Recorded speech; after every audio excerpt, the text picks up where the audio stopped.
Segala pujian dan syukur kami naikkan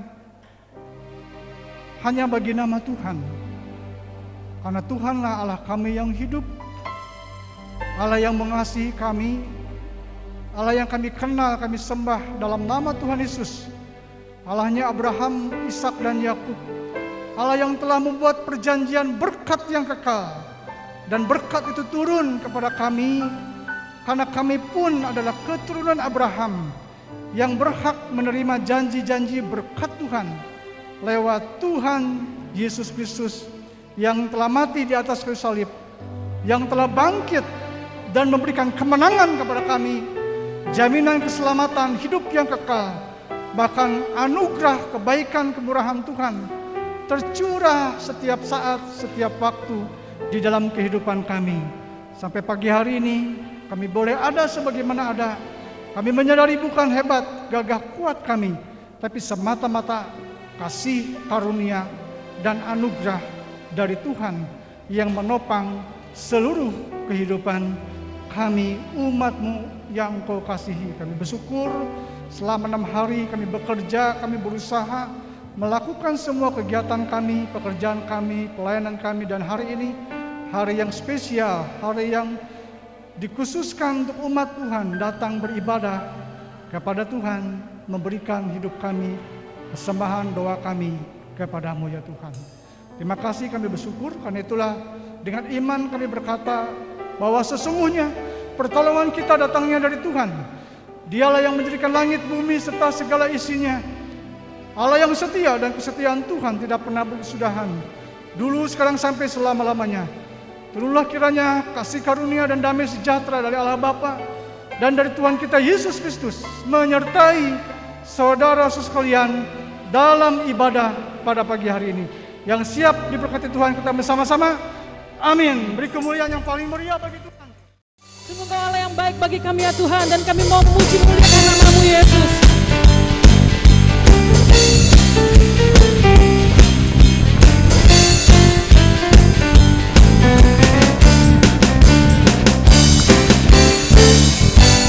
Berkesudahan, masih setia-Mu Tuhan, selalu baru rahmat-Mu bagiku.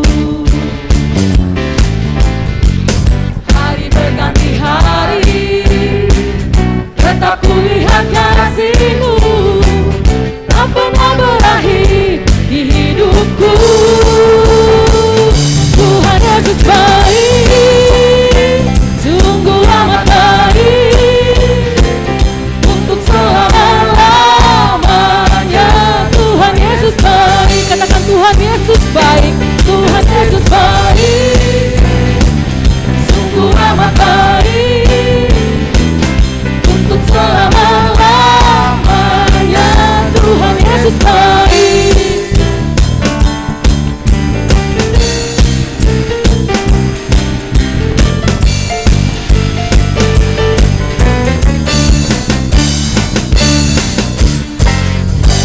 Berkesudahan, kasih setia-Mu Tuhan, selalu baru rahmat-Mu bagiku.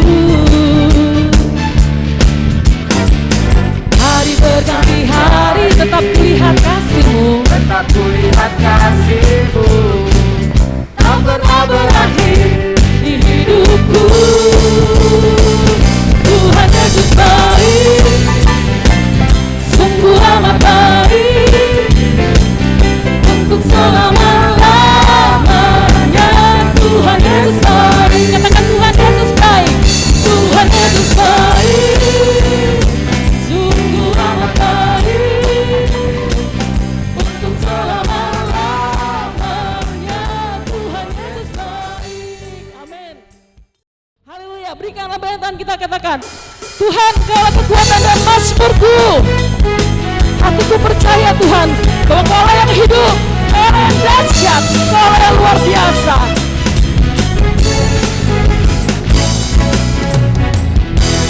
Tuhanlah kekuatan dan mazmurku, Kamu gunung batu dan keselamatanku.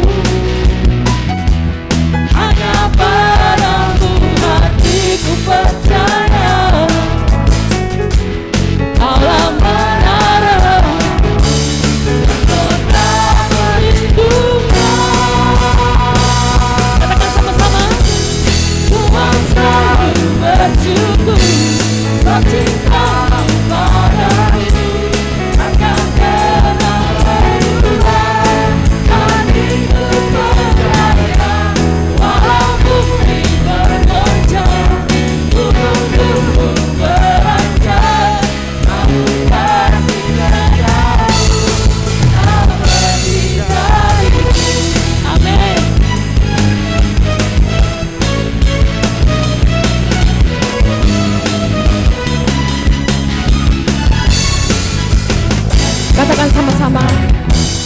Tuhanlah kekuatan dan masturku, ya gununganku dan keselamatanku. Hanya padamu hatiku percaya,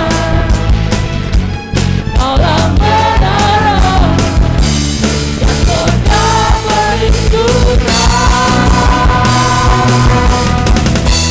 Ku mau selalu bersyukur, sebab cintamu padaku takkan pernah.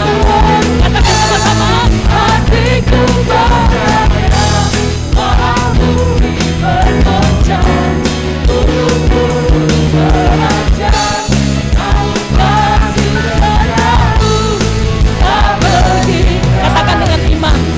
Ku mau selalu bersyukur, sebab cintamu padaku takkan pernah berubah. Hatiku percaya. Tuhanlah kekuatan kita, Dialah Allah perlindungan kita. Ketika kita percaya bahwa Dia mampu melakukan segala perkara yang besar dalam kehidupan kita, maka kita akan menerima janjinya. Karena janjinya iya dan amin, sesuai dengan firman-Nya. Dalam setiap langkahku dan hembusan nafasku, Kau ada di sini. Hatiku pun bersyukur atas kebaikan-Mu dan kemurahan-Mu. Ku letakkan harapan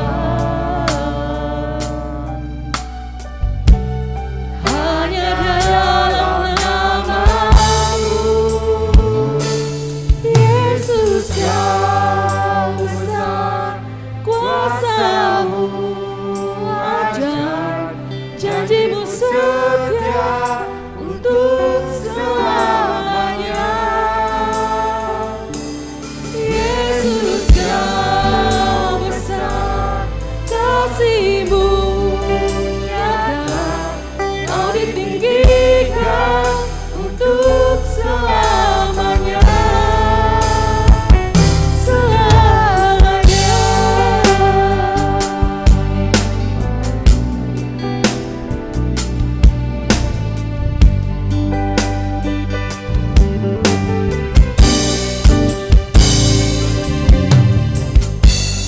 Dalam setiap langkahku dan hembusan nafasku, Kau ada di sini. Hatiku pun bersyukur atas kebaikan-Mu dan kemurahan-Mu. Ku letakkan harapan hanya dalam nama-Mu. Katakan sama-sama. Yesus, Kau besar, kuasa-Mu ajaib, janji-Mu setia untuk selamanya. Yesus, Kau besar, kasih-Mu nyata, Kau ditinggikan untuk selamanya. Selamanya. Saya undang jemaat Tuhan bangkit berdiri. Yesus, Kau besar, kuasa-Mu ajaib, janji-Mu setia untuk selamanya. Yesus, Kau besar, kasih-Mu nyata, Kau ditinggikan untuk selamanya.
ini dan saat ini kami bisa merasakan bahwa Tuhan ada di tengah-tengah kami, Tuhan.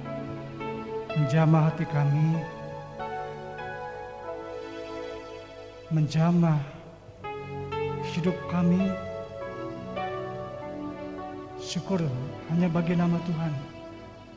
Sebentar kami akan merenungkan firman-Mu. Kiranya Tuhan menolong kami, Tuhan. Waktu di depan kami sepenuhnya milik Tuhan. Bila kuasa Roh Kudus bekerja di antara kami, sehingga saat kami membaca, merenungkan firman Tuhan, dan mendengar firman-Mu yang hidup dan berkuasa itu, sanggup menguatkan iman kami, menghiburkan kami, meneguhkan kami, bahkan memberikan pengharapan-pengharapan yang pasti bahwa Yesus setia yang tidak pernah meninggalkan kami, Tuhan. Terpujilah Engkau Tuhan kekal selama-lamanya. Dalam nama Tuhan Yesus kami berdoa, kami mengucap syukur. Haleluya. Amin. Shalom Bapak Ibu sekalian. Hari ini kita akan melihat satu peristiwa di dalam Alkitab.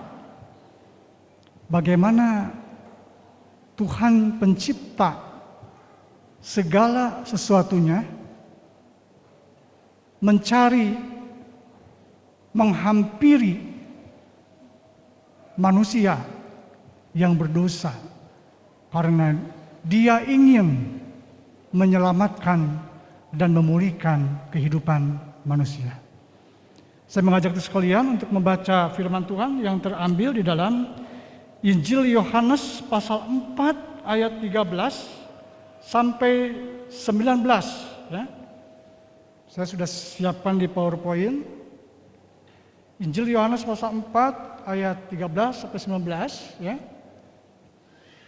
Demikian firman Tuhan. Jawab Yesus kepadanya, barang siapa minum air ini, ia akan haus lagi. Tetapi barang siapa minum air yang akan kuberikan kepadanya, ia tidak akan haus untuk selama-lamanya. Sebaliknya air yang akan kuberikan kepadanya akan menjadi mata air di dalam dirinya yang terus-menerus memancar sampai kepada hidup yang kekal. Kata perempuan itu kepadanya, Tuhan, berikanlah aku air itu, supaya aku tidak haus dan tidak usah datang lagi ke sini untuk menimba air. Kata Yesus kepadanya, pergilah, panggillah suamimu dan datang ke sini. Ayat 17. Kata perempuan itu, aku tidak mempunyai suami. Kata Yesus kepadanya, tepat katamu bahwa engkau tidak mempunyai suami. Sebab engkau sudah mempunyai 5 suami, dan yang sekarang ada padamu bukanlah suamimu. Dalam hal ini engkau berkata benar. Dan terakhir, kata perempuan itu kepadanya, Tuhan, nyata sekarang padaku bahwa engkau seorang nabi. Saya beri tema firman Tuhan pagi hari ini adalah kisah indah perjumpaan seorang pendosa dengan Tuhan. Ya. Ini pendosa itu orang yang berbuat dosa. Pertemuan kenapa saya katakan indah? Karena pertemuan Tuhan dengan wanita ini, perempuan ini, itu menghasilkan satu perubahan yang luar biasa. Ya. Nanti kita akan melihat dosa itu dari kata hamartia, yang berarti adalah melenceng dari sasaran Tuhan, tidak mencapai target, tidak mencapai sasaran Tuhan, tidak mencapai apa yang diinginkan Tuhan, itu dosa. Ya. Bapak Ibu saudara sekalian, tidak ada yang lebih berarti dan bermakna dalam hidup kita, lebih indah dalam hidup ini, saudara, selain saat seseorang hidupnya diubahkan oleh Tuhan. Saya tidak tahu bagaimana perjumpaan saudara dengan Tuhan dulu. Sampai saudara mungkin bertobat, percaya Tuhan, ya, diselamatkan. Yang pasti setiap kita punya pengalaman iman dengan Tuhan. Yang pasti setiap kita punya pengalaman perjumpaan pribadi dengan Tuhan. Ketika Tuhan menjamah hidupnya, menjamah hatinya, kita bisa merasakan getaran-getaran Tuhan, menggoncangkan kehidupan kita. Dan kita kemudian menyadari, Tuhan, saya orang berdosa Tuhan, saya perlu Tuhan. Dan Tuhan ubahkan hidup saya. Latar belakang saya bukan orang percaya Tuhan. Ibu dan bapak saya bukan orang percaya Tuhan. Bapak ibu dan saya, saudara sekalian, ya, bahkan firman Tuhan berkata, kita terlahir di benih atau orang tua benih itu udah ada dosa juga. Dan firman Tuhan berkata, akibat dosa adalah maut, saudaraku. Dosa itu ibarat sampah, saudaraku. Pagi hari ini memang ini bulan penginjilan sebetulnya. Bulan Oktober bulan penginjilan. Ya, dosa itu ibarat sampah, harus dibuang. Ya, maaf kata, saudara, tubuh kita ada kotoran. Coba kalau dibiarkan terus nggak dibuang, jadi penyakit nggak? Jadi penyakit. Dosa itu seperti itu. Dosa harus dibereskan, dosa harus dibuang. Sebab kalau tidak, menjadi penyakit. Banyak bentuk-bentuk dosa. Nah, Bapak Ibu saudara yang dikasih Tuhan, setiap kita, setiap orang, ya, harus mengalami yang namanya pengalaman iman, perjumpaan pribadi dengan Tuhan, sehingga dia kemudian menjadi anak Tuhan, sehingga dia menjadi Kristen, ya, menjadi murid, saudaraku. Dia punya pengalaman pribadi dengan Tuhan. Masing-masing mungkin kita berbeda pengalaman pribadinya. Ya, ada ketika dia sedang sendirian, tiba-tiba dia mendengar pujian, ada kuasa lewat pujian, dan dia menangis, saudaraku. Dia menyadari siapa dirinya, dan dia diubahkan sama Tuhan. Ada orang mungkin mengalami kecelakaan, misalkan diselamatkan oleh Tuhan. Dia hidup. Ya, saya mungkin berapa kali kalau bersaksi, berapa kali saya kecelakaan mobil. Ya, udah mati berapa kali, tapi sampai hari ini masih hidup. Ada banyak pengalaman iman dengan Tuhan. Bapak Ibu juga pasti ada. Pengalaman iman bersama dengan Tuhan, perjumpaan pribadi dengan Tuhan. Ya, banyak pengalaman Bapak Ibu dengan Tuhan pasti, saudara. Kalau kita saksikan banyak, ya. Tapi yang pasti adalah setiap kita, setiap orang harus mengalami pengalaman iman, harus mengalami perjumpaan pribadi dengan Tuhan. Ya, adakah di antara Bapak Ibu saudara yang belum, ya, di antara saudara yang merasa belum mengalami perjumpaan pribadi dengan Tuhan? Ada, saudara?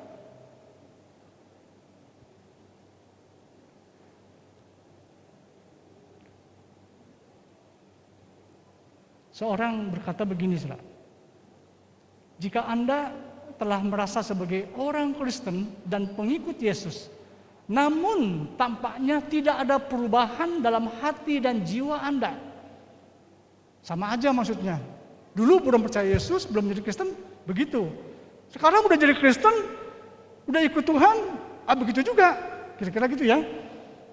Nah, di sini katakan, sadarilah sekarang bahwa kemungkinan Anda belum pernah mengalami perjumpaan pribadi dengan Yesus. Dalam suatu perjumpaan yang begitu menggoncangkan hidup saudara, menggoncangkan keberadaan saudara, dan saudara menyadari, Tuhan, ini Tuhan. Tuhan mengubah hidup saya.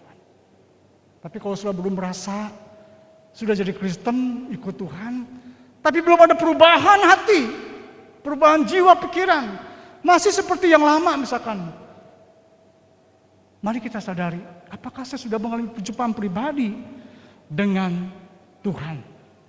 Bapak Ibu yang dikasih Tuhan, ya, tidak ada dosa yang terlalu besar bagi Allah untuk diampuni. Karena itu firman Tuhan berkata, tidak ada dosa yang terlalu besar bagi Allah untuk diampuni. Mungkin saya berpikir, saya kan dosanya dosa kecil, bukan dosa besar. Dosa ya dosa. Saya kan bohongnya bohong kecil-kecilan, bukan bohong besar. Sama juga dosanya. Ya. Tapi kata Tuhan di sana, tidak ada dosa yang terlalu besar bagi Allah untuk diampuni. Maka firman Tuhan berkata di dalam Yesaya 1:18, marilah baiklah kita berperkara firman Tuhan. Sekalipun dosamu merah seperti kirmisi, merah hitam, akan menjadi putih seperti salju. Sekalipun berwarna merah seperti kain kesumba, akan menjadi putih seperti bulu domba. Sejahat-jahatnya orang, seberdosa-berdosanya orang, seburuk-buruknya orang, tapi dia bisa diubahkan oleh Tuhan. Amin saudara. Bisa diubahkan hidupnya oleh Tuhan ketika dia merespon Tuhan. Ini Tuhan saya, Tuhan. Jangan lari dari Tuhan, apalagi menentang Tuhan. Jangan. Ya, memang ada dosa yang tidak bisa diampuni, tapi saya tidak bahas itu. Dosa menghujat Roh Kudus katanya. Roh Kudus dikirim sama Tuhan untuk mengisapkan manusia akan dosa. Tetapi kalau orang itu melawan terus, ya, menyakiti Roh Kudus, menyakiti Tuhan, itu yang dikatakan dosa yang tidak bisa diampuni. Memang ini biasanya untuk orang-orang yang belum di dalam Tuhan. Sebab orang-orang yang sudah dalam Tuhan, dia dikaruniai Roh Kudus. Dalam hidup, dalam hatinya, dia punya kesadaran akan dosa kesalahannya. Ya, tapi saya tidak bahas itu, yang dosa kekal itu saya tidak bahas di sana, saudaraku. Ada seorang yang bernama Cesar Carbello, ya. Bagaimana dia menceritakan perjumpaan pribadi dengan Yesus yang mengubah hidupnya, yang menyelamatkan hidupnya, saudaraku. Cesar Carbello dia seorang anggota mafia, ya, penyalur obat-obatan terlarang. Dia bersaksi, dia berkata, ya, dalam kesaksiannya, dia berkata, ibuku adalah segalanya. Namun pada waktu dia membutuhkan sebuah pelukan, saya ingin memeluknya, tetapi saya tidak dapat. Dia mengalami perjumpaan dengan Tuhan di sana. Cesar Carbello menemukan Tuhan, ya, berjumpa dengan Tuhan secara pribadi pada saat dia seharusnya mati ditembak. Ini mafia, ini gangster, saudaraku. Dia ditembak mati, tetapi dia mengalami perjumpaan dengan Tuhan. Dan dia berkata, saya benar-benar dihidupkan kembali oleh Tuhan. Seperti apa pengalaman perjumpaan pribadi dengan Tuhan? Dia bersaksi begini, ketika tangan itu memelukku, saya merasakan kehangatan Tuhan. Saya merasakan kehadiran Tuhan. Saya merasakan keagungan Tuhan, ada gairah, ada kehidupan, kemuliaan Tuhan Yesus sendiri. Dia merasakan itu, saudaraku. Dalam kondisi yang tidak sadar. Sebetulnya udah mati, saudaraku. Ditembak. Dia berkata, itu seperti Anda tertidur dan seseorang memelukmu dalam tidurmu dan Anda terguncang bangun. Seperti itulah katanya. Pengalaman pribadi dia dengan Tuhan dalam kondisi yang tidak sadar, sebetulnya sudah divonis mati. Dan dia berkata, dan saat saya terbangun, dokter sudah menuliskan di kertas dokter itu waktu kematian bagi dia. Antara saudara tidak sadar, dia mencari-cari siapa yang memeluk saya ya. Begitu hangat pelukannya, menggairahkan saya. Ada kedamaian, ada ketenangan di sana. Tapi dia mencari tidak ada. Ya, tidak dapat ketemukan. Tidak ada di sana. Kemudian dokter mengatakan begini, dokter trauma UGD yang bekerja di sana selama 20 tahun mengatakan, ya, bahwa dia belum pernah melihat hal seperti itu. Tidak ada penjelasan secara medis, ya, untuk apa yang baru saja terjadi. Kemudian dokter berkata sambil membungkuk dan dia berbisik, itulah ada Tuhan.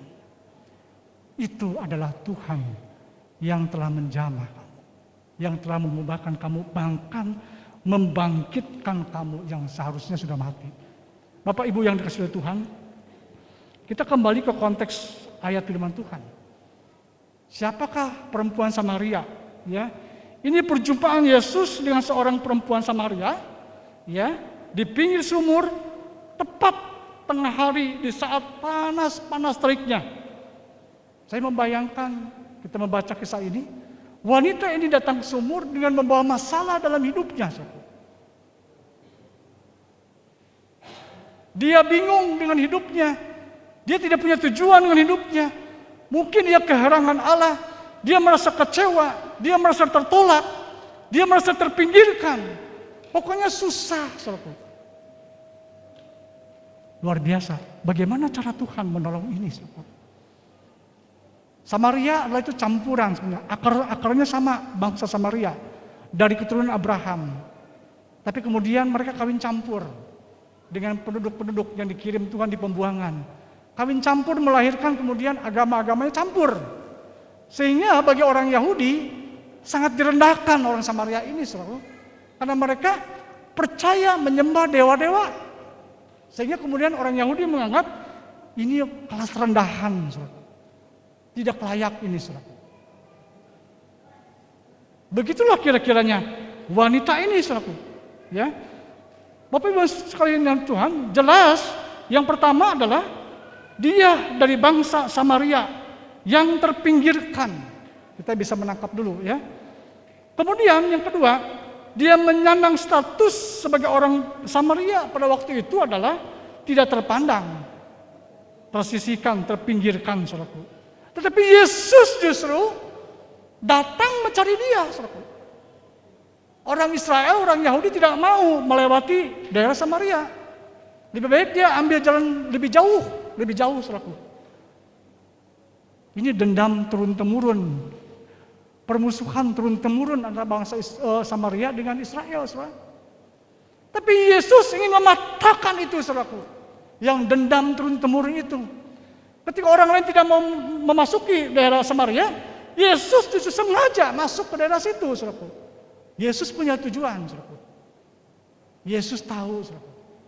Dia ingin menolong perempuan Samaria ini yang bermasalah, yang punya persoalan dalam hidupnya, saudaraku. Saya tidak tahu hari ini pergumulan apa, Bapak Ibu sekalian, masalah apa yang dihadapi, saudaraku. Yang bisa membuat kita mungkin kecewa, yang membuat kita mungkin merasa sendirian, yang membuat kita mungkin tidak ada yang bisa menolong saya. Tapi hari ini, saudara, buka hatimu. Ya, Yesus mau menolong, saudara. Amin, saudara. Yesus menolong saudara. Ya. Ini yang membuat kemudian alasan kemudian mengapa orang Yahudi nggak mau bergaul sama mereka. Ya. Belum lagi sebagai wanita, posisinya lebih rendah dari laki-laki. Betapa kasihan sekali wanita ini, saudara. Ya. Apalagi perempuan Samaria ini, ya, punya pengalaman kegagalan. Tadi Alkitab mencatat berapa kali dia menikah, punya suami? Berapa, saudara? 5 kali katanya, dikatakan tadi. 5 kali dia punya pengalaman gagal lagi. Coba kita bayangkan, bagaimana secara psikologi, secara kejiwaan, secara mental wanita ini, saudaraku. Dia tertekan pasti, saudaraku. Ya, sampai mungkin juga bisa jadi dia trauma dengan pernikahan, bisa. Ya, janji-janji pernikahan sehingga dia memutuskan lebih baik tidak menikah. Tetapi apa di sana dikatakan? Ketika Yesus mengatakan, ya betul. Katamu tepat. Tapi kamu udah nikah 5 kali, udah punya suami katanya. Tapi yang sekarang dengan kamu sekarang hidup katanya itu bukan suamimu. Ya. Alias kumpul apa, saudara? Kumpul kebo istilahnya, ya. Hidup bersama tanpa nikah, saudara. Bukankah ini yang terjadi dialami oleh manusia? Prinsipnya sama, masalahnya sama, saudara. Tetapi apa Yesus membiarkan wanita ini? Tidak. Allah datang ke dalam dunia menyerupai manusia. Dia mencari orang berdosa, ingin menyelamatkan mereka, saudaraku. Ya, ketika orang lain tidak peduli kepada wanita ini, Yesus justru peduli, saudara. Ya, tidak demikian dengan Yesus. Yesus justru memperhatikan, mendobrak tradisi-tradisi tadi, saudaraku, yang tidak mau bergaul dengan bangsa Samaria. Yang pertama kita bisa belajar sini bahwa Alkitab mengatakan juga, ya, jika kita mengaku dosa kita, maka Ia adalah setia dan adil, sehingga Ia akan mengampuni segala dosa kita dan menyucikan kita dari segala kejahatan. Yang pertama kita bisa belajar dari kisah ini adalah kita harus percaya Tuhan Yesus selalu ingin menolong saudara dan saya. Yang percaya amin, saudara. Yesus tertarik dengan kita. Yesus tertarik dengan masalah kita. Yesus care dengan kita. Yesus mau menolong, saudara. Yesus menjadi manusia supaya dikenal oleh manusia. Yesus menjadi manusia supaya manusia bisa melihat teladan Yesus. Kehidupan Yesus, kasih Yesus yang tak bersyarat. Kasih yang terbesar adalah kasih agape, yang kasih yang meskipun walaupun bagaimana juga kasih saya tidak pernah berubah bagi kamu. Kira-kira begitu, saudara. Ya, kasih yang tanpa syarat, saudara. Masalah wanita ini memang banyak, saudara. Ya. Hanya satu penyelesaiannya, dia harus datang kepada Yesus. Tidak ada keselamatan, tidak ada pengampunan dosa di luar Yesus. Bapak Ibu yang dikasihi oleh Tuhan, ada seorang yang dulunya dia merintis atau membangun gereja setan. Ya, itu namanya adalah Yakub McKelvey, ya. Gereja setan, Saudara, ya. Tapi sebelumnya kita lihat Yohanes 3:16. Karena begitu besar kasih Allah akan dunia ini, sehingga ia telah mengaruniakan anaknya yang tunggal, supaya setiap orang saudara, yang percaya kepadanya tidak binasa, melainkan beroleh hidup yang kekal. Ya. Di mata Tuhan tidak ada yang tersembunyi, saudaraku. Seorang yang bernama Yakub McKelvey, ya, saya catat sini. Dia pendiri gereja setan, saudara. Ini ya. Ini, saudara. Dia baru bertobat 1 tahun 2 tahun yang lalu, saudara. Ya, dia pendiri gereja setan, saudara. Dia berkata begini, dan kemudian dia bertobat, dia dibaptis, saudara. Dia berkata begini.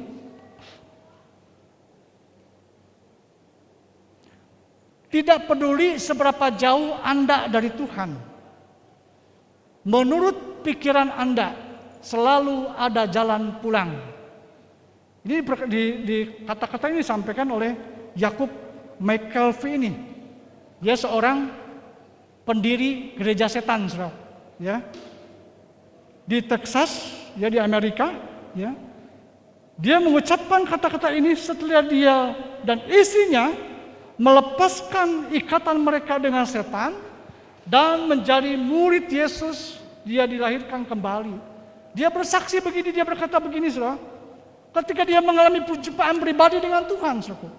Dia berkata, kami pernah diliputi kuasa kegelapan. Kami terikat satu sama yang lain, ya, dalam perjanjian Luciferan.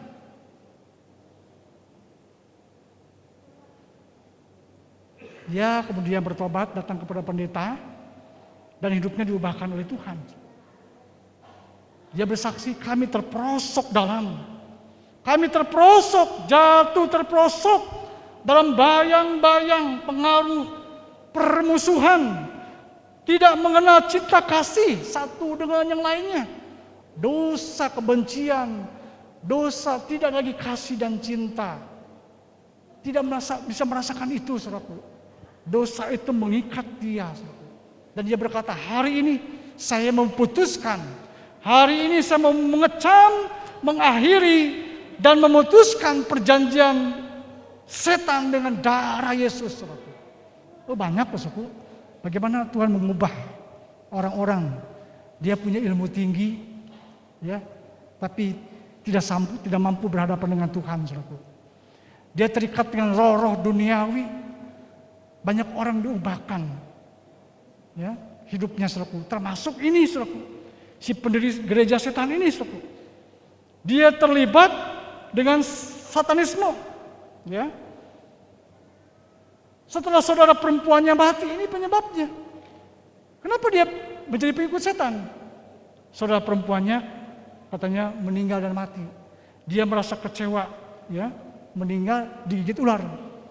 Dan dia merasa kecewa. Ada banyak keputusasaan dan perasaan yang tidak berdaya. Dia kecewa, saudara. yang membuat dia memutuskan untuk menjadi pengikut setan, saudara. Setan berbisik dalam diri dia, saudara. Dan dia terpikat oleh setan itu. Ya.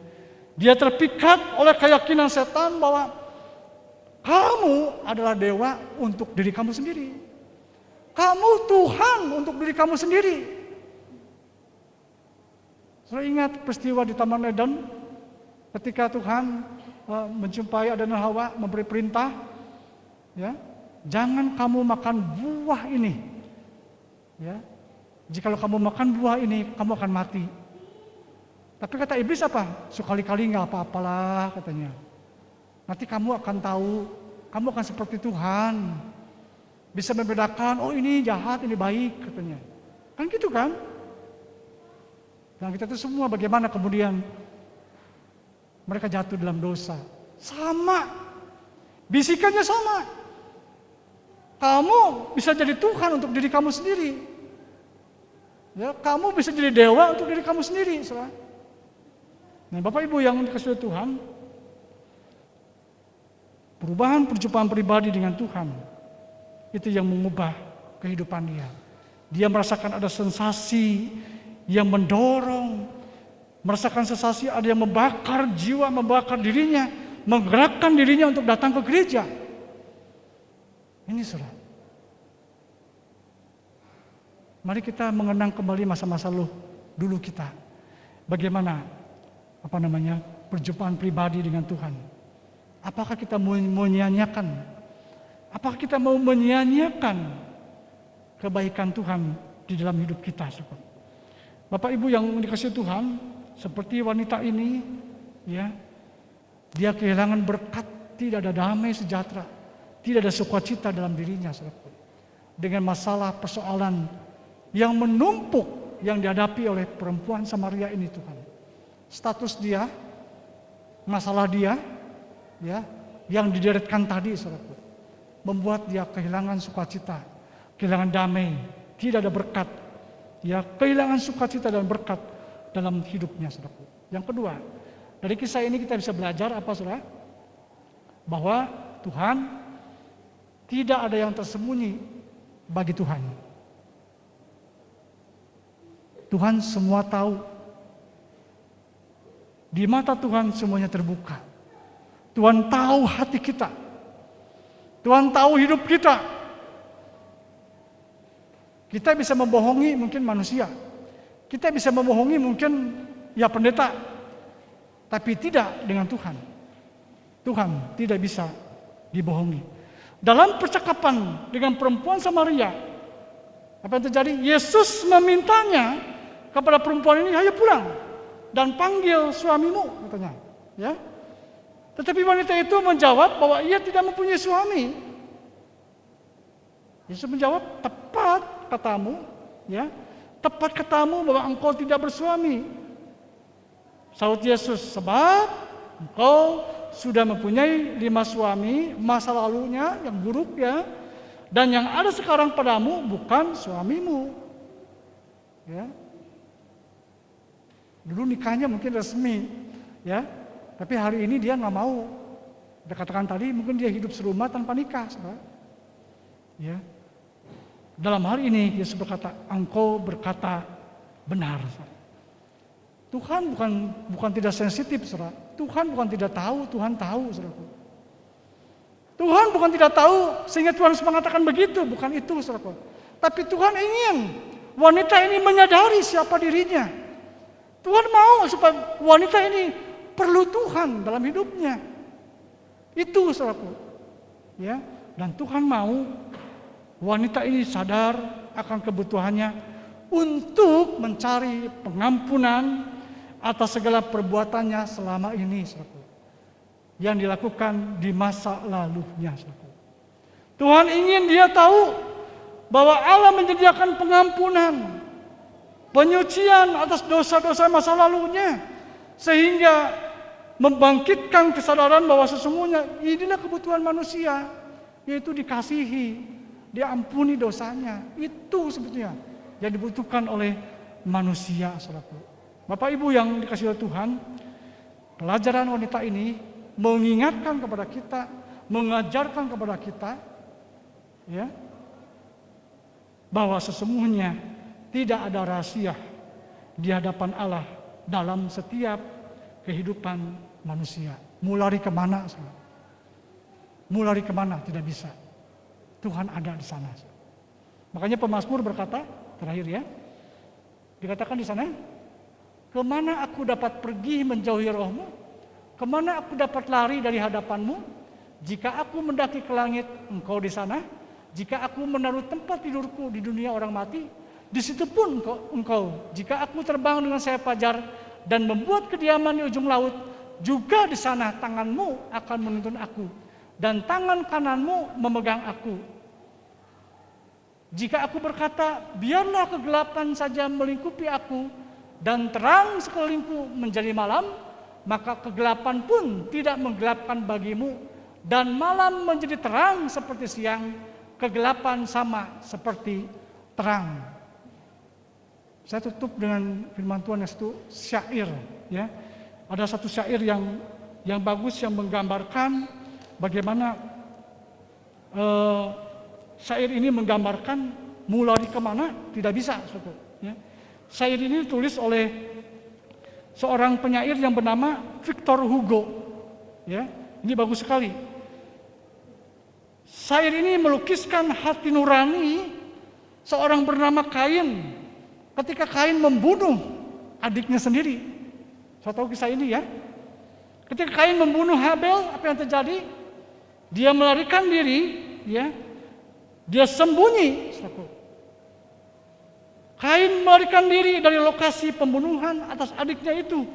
Dia lari ke sebuah gunung, ya. Di kaki gunung, dia berharap dia bisa hidupnya tenang.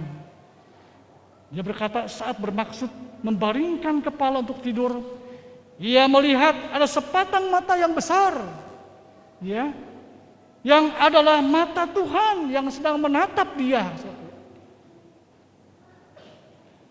Dia lari lagi. Lalu ia segera bangkit. Dia melarikan diri selama 30 hari, 30 malam. Tiba di lautan dengan harapan dia bisa melupakan kesalahannya. Dia bisa melupakan bayang-bayangnya, saudara. Dia lari jauh, saudaraku. Di lautan kemudian dia duduk, ya.